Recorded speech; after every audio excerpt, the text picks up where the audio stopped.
décès liés au Covid-19 au Sénégal, dont 3 déclarés ce samedi. Le taux de létalité grimpe en 24 heures et une bonne partie des Sénégalais continuent de faire fi des mesures de prévention. À Rufisque, qui enregistre 85 cas déclarés, les riverains font tout sauf rester chez eux. Une ville toujours bondée de monde avec le retour en catimini des commerces non essentiels. À Tambacounda, les habitants du village de Fété-Niébé, cluster de l'épidémie dans le département de Goudiri, avec 63 cas, refusent de subir des prélèvements. L'État doit prendre ses responsabilités, selon le coordonnateur départemental du PDS. À Sédhiou, le transport interurbain continue son petit bonhomme de chemin dans la clandestinité, en non-respect des gestes barrières qui freinent la riposte, selon le gouverneur de la région. Les nouvelles recherches prévoient une flambée prolongée de la pandémie en Afrique sur quelques années. Il est probable qu'elle couvre dans les épicentres de transmission, selon l'OMS. Voilà pour les titres. Alioune Badara Soucé est à la partie technique.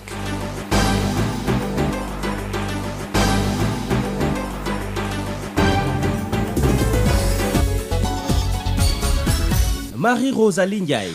3 décès en 24 heures au Sénégal. Une dame de 37 ans à Fass, un homme de 69 ans à Dakar, Nabil Chouker, un homme de 45 ans à Touba. Le président Macky Sall s'adresse à la nation ce mardi à 20h sur la RTS dans le cadre de la gestion du Covid-19. À Rufisque, les cas de personnes infectées à la maladie du Covid-19 prend de plus en plus de l'ampleur. 81 cas, dont 35 pour le district. L'invite du ministère de la Santé de rester chez nous a du mal à se faire respecter. La ville est tout le temps bondée de monde, des va-et-vient qui n'est pas tranquille, soit pour faire le marché ou vaquer à d'autres occupations. À cela s'ajoute le retour petit à petit de certains vendeurs de produits non essentiels. Denisia Samb.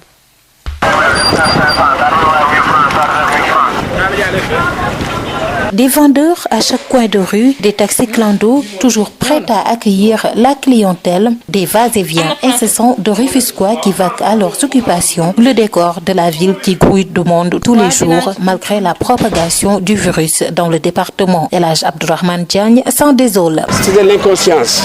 Le service médical a tout développé. Les gens sont inconscients, ils ne savent même pas le risque qu'ils encourent. Parce que actuellement, vu la situation, tout le monde doit prendre ses dispositions. L'État a tout fait, mais maintenant, il nous appartient à nous de prendre toutes nos responsabilités vis-à-vis de nous, vis-à-vis de nos familles. Un avis que Fatou Seck ne partage pas totalement. Pour son cas, c'est le boulot qui l'oblige à se déplacer. Je crois que là, ils ont des occupations à faire. Je crois bien que ce sont des urgences qui les poussent à sortir comme ça. Moi-même, j'habite pas à Rufisque, mais je viens pour du travail après je pars. Parce que la santé avant tout. Même si tu as de l'argent et tu as tout sans la santé, tu ne vas pas l'utiliser, quoi.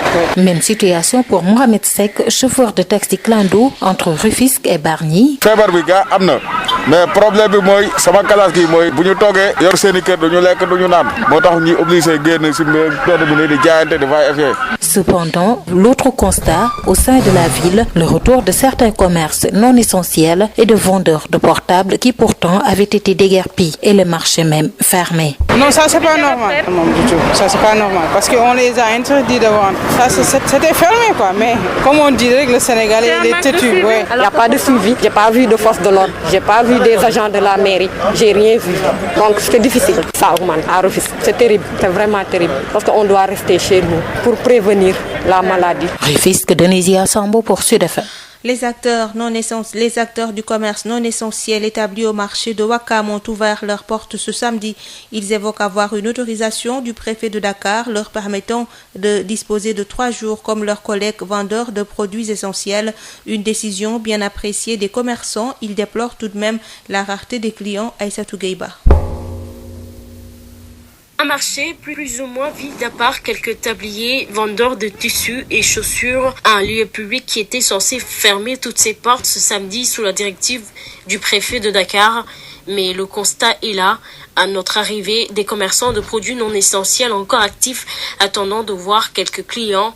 Le principal motif évoqué, une autorisation du préfet de Dakar qu'ils ont obtenue après des négociations. Le préfet vous a donné une autorisation? Oui, il nous a donné une autorisation pour qu'on vende le samedi. Dimanche, on se repose. Les vendeurs de légumes de denrées alimentaires, c'est eux qui vendent le lundi. Nous, on revient le matin. ñaanal autorisation préfet rek pour mu may ñu ubbi samedi parce que 2 jours yi dafa gàttoon suñu. Da ngeen laaj préfet autorisation. mu jox leen war a ubbi rek nekkul dañuy ñëw rek ubbi si suñu tey bakkan bi.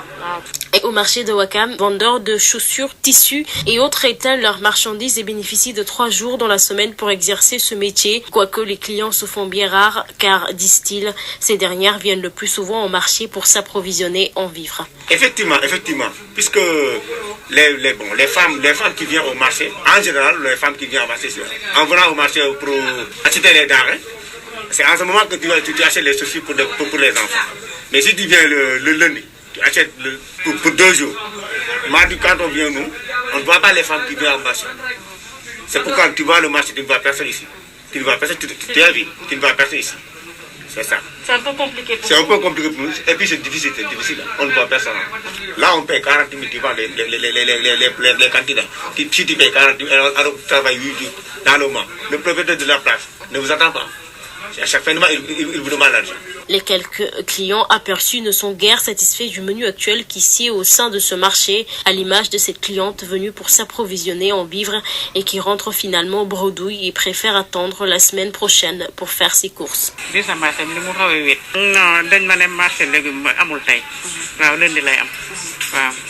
waaye man tam lundi laa ko soxla inshallah soobee yàlla ay loolu li ma soxla moom lundi laa ko soxla inshallah bu lundi bu soobee yàlla ma ñëw jënd si. Au moment où le coronavirus continue de gagner du terrain au Sénégal, à Yoff, certains jeunes fréquentent encore les plages. Pourtant, dans la commune, des actions de sensibilisation continuent d'être menées. Ismaïla Marcel Colli. En cette période de crise sanitaire mondiale qui a abouti à l'instauration du couvre-feu, à Yoff, on constate que certains jeunes continuent de fréquenter les plages. Une situation plus que préoccupante selon Oumar Diène, président de l'association Jamala Yoff et membre de la fédération Pencum Dakarou. Nous, au niveau de Jamala Yoff, notre focus est dans la protection des enfants de 0 à 24 ans. Si nous constatons, malgré cette situation très complexe que nous impose cette pandémie du Covid-19, il y a toujours des enfants qui sont au niveau de la plage de Yoff en train de jouer au football en groupe sans protection. Ça nous préoccupe parce que nous sommes conscients des dangers que courent ces enfants-là, mais aussi des dangers qu'il faut courir aux membres de leur famille. C'est vrai, il y a des jeunes qui ont arrêté de fréquenter la plage, mais force est de constater que d'autres persistent. Il y a d'autres qui jouent au football sur la plage à hauteur de Yoff. On est dans une période de couvre-feu, mais je suis désolé, parfois jusqu'à 21h, jusqu'à 22h, tu vois les gens circuler, aller et venir. J'avoue qu'en tant que responsable moral au niveau de Jamala Yoff et de Pencum Dakarou, ça nous préoccupe, ça nous pose un grand problème. Il ajoute l'occasion de saisir toutes les opportunités qui se présentent à nous pour renouveler le message de sensibilisation, de conscientisation des couches de la communauté et particulièrement des jeunes pour les inviter à vraiment s'inscrire dans une dynamique de respect des consignes et des prescriptions vraiment édictées par les services de l'État. Par contre, en Benguène, l'un des quartiers traditionnels de Yoff, des stratégies sont mises en place selon Mohamed Meng, membre du comité de gestion du quartier et de veille. En Benguène, on a mis un comité de veille composé de délégués de quartier, président ASC, membres de comité de gestion, personnes ressources pour faire face à cette pandémie. Au niveau de la place de Yoff, on a mis les jeunes de l'ASC qui sont en train de surveiller toute la journée. À partir de 17h, c'est les gendarmes qui prennent le relais. Nous, après, on montre, sensibiliser le quartier. La commune de Yoff compte 7 quartiers traditionnels et 52 cités nouvelles. La forte concentration des populations dans cette commune ne facilite pas la lutte contre le Covid-19. Malgré ces 27 guéris sur les 63 cas enregistrés, le département de Goudiri demeure sous les projecteurs de l'actualité avec les habitants du village de Féténiébé, épicentre de la pandémie qui refuse des prélèvements. Le coordonnateur départemental du PDS lance un cri du cœur à l'endroit du pouvoir public centraux pour couper la chaîne de transmission dans les meilleurs délais avant qu'il ne soit trop tard. Madame Ndiaye répond à Boubacar Tamba. Nous avons un village dans le département de Goudiri, effectivement dans la commune de Boingel-Bamba. Le village de Féténiébé, aujourd'hui l'épicentre de l'épidémie. Nous avons le village qui a enregistré plus de 60 cas. Donc la situation aujourd'hui est déplorable là-bas. Je fais un cri de cœur au nom de la population du département que le président de la République, l'État du Sénégal prenne ses responsabilités face à cette situation-là parce qu'aujourd'hui, depuis plus d'une semaine là, il n'y a plus de prélèvement au sein de ce village. Quand vous parlez de l'État du Sénégal pour qu'il prenne ses responsabilités, cela veut dire que l'État doit tout faire pour que effectivement les prélèvements se fassent à Féténiébé? Effectivement, parce qu'aujourd'hui, l'État garantit la paix et la sécurité des populations. Donc, du coup, c'est le rôle de l'État. Je pense que le préfet, c'est le président du comité, donc il a eu à faire d'excellent travail sur ça, essayer de dialoguer avec cette population-là, mais c'est au-dessus des responsabilités, je pense, du préfet. Aujourd'hui, le gouvernement du Sénégal, l'État du Sénégal en tant que tel doit prendre ses responsabilités parce que ces populations ont refusé de se faire prélever. Et c'est des citoyens sénégalais. Le département de Goudiri fait partie des départements du Sénégal, des 45 départements du Sénégal.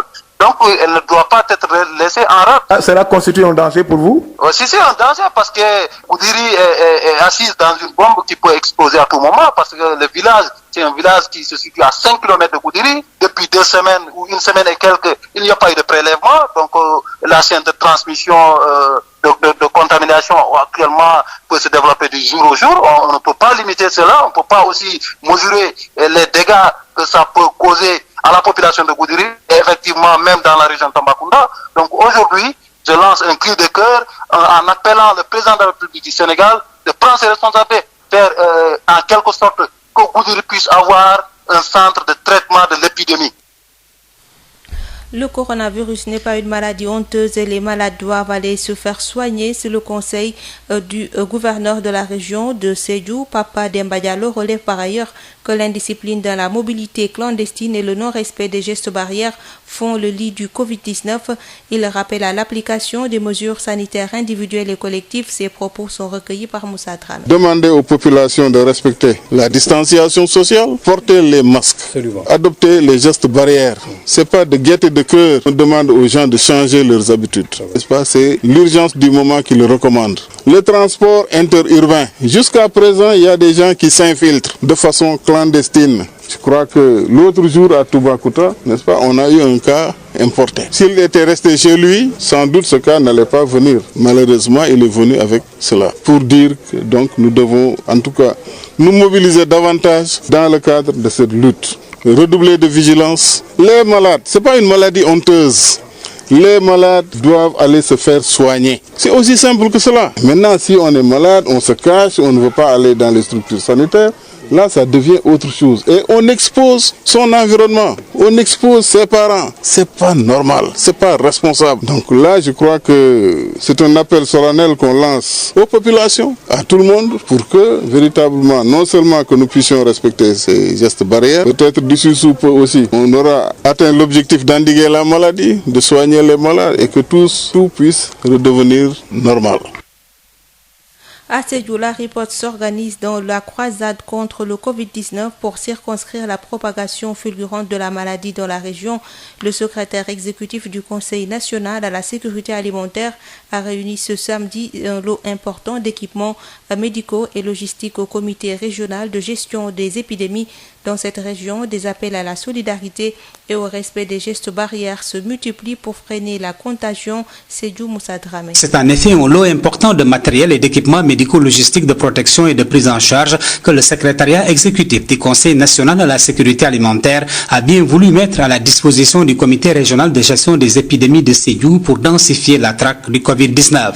Le secrétaire exécutif et ministre conseiller Jean-Pierre Senghor déballe la teneur. C'est un fils de Kandiadjou qui vit en Finlande. Il me passe un coup de fil, je ne le connaissais pas. J'ai profité d'une mission, je suis allé voir, j'ai dit effectivement, moi je cherchais ça pour un peu soulager les populations. C'était au mois de novembre en réalité que le conteneur a été booké. Voilà que ce conteneur arrive à un moment spécial, cette pandémie. Il y a 38 lits au total parce que l'autre lit c'est un lit d'enfant. 39 600 masques. Il y a 20 000 gants, des déambulateurs, des fauteuils roulants, une série de petits matériels, des visières. Il y en a 1800. C'est un peu ces masques avec plastique qui protègent aussi les yeux. Les combinaisons, il y en a peut-être 300. Ces équipements qui arrivent dans un contexte de forte demande d'appui à la prise en charge consolent le gouverneur de région Papa Demba Diallo qui rassure d'une clé de répartition équitable. Nous vous remercions donc au nom des populations mais au nom également des comités départementaux. Un dispatching sera fait pour les autres comités départementaux. Sédhiou, Onkiling et Godom. Le matériel va contribuer de façon déterminante dans le cadre de cette lutte contre la Covid-19. Jean-Pierre Senghor invite à un élan de solidarité agissante pour mieux impacter sur le nouveau coronavirus. Seul on ne peut rien faire. C'est la solidarité qui nous permet d'avancer. Le chef de l'exécutif régional de Sédhiou, tout comme le secrétaire exécutif du Conseil national à la sécurité alimentaire,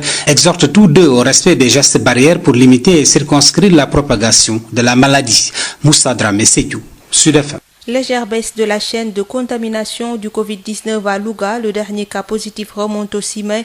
À ce jour, Louga a dénombré 32 cas positifs, 24 guéris, 1 décès et 7 malades sous traitement. Lamine Gueye Saman. 46 prélèvements revenus négatifs entre hier et aujourd'hui. La chaîne de contamination du Covid-19 a drastiquement baissé depuis quelques jours dans le Ndiambour. Le dernier cas positif sur 73 résultats remonte au 6 mai dernier. Un cas contact du numéro 30, le marabout décédé le 21 avril. Testé le 23 avril, les résultats étaient négatifs. C'est au 14e jour de sa mise en quarantaine que les résultats des nouveaux tests sont revenus positifs. Ce cas porte à 32 le nombre de personnes infectées à Louga depuis l'apparition du Covid dans la région. Plus de 400 contacts des 32 malades ont été testés négatifs. Ces derniers, répartis dans 5 réceptifs hôteliers de la ville, ont rejoint les siens. Au total, 1136 prélèvements ont été effectués sur les cas suspects depuis le début de la pandémie. Au total, 32 cas positifs, 24 guéris, 1 décès et 8 malades sous traitement, les 2 au centre de l'hôpital Amadou Sakhir Baye, les 6 autres à Dakar. Lamine Gueye Saman, Louga, Sud FM. Lorsque les autres visent Dakar, nous allons plus loin. Sud FM vous installe au cœur du Sénégal. Toute la différence est là, sur Sud FM. L'Organisation mondiale de la santé affirme que 190 000 personnes pourraient mourir en Afrique au cours de la première année de la pandémie de coronavirus si les mesures de confinement cruciales échouent. Les nouvelles recherches prévoient également une flambée prolongée sur quelques années. Il est probable qu'elle couvre dans les épicentres de transmission, déclare le responsable de l'OMS pour l'Afrique. Ce mode de transmission plus inégal et plus lent distingue l'Afrique des autres régions selon les experts de l'OMS. D'autres facteurs pris en compte sont les populations plus jeunes de la région qui ont bénéficié du contrôle des maladies transmissibles telles que le VIH et la tuberculose ainsi que des taux de mortalité plus faibles.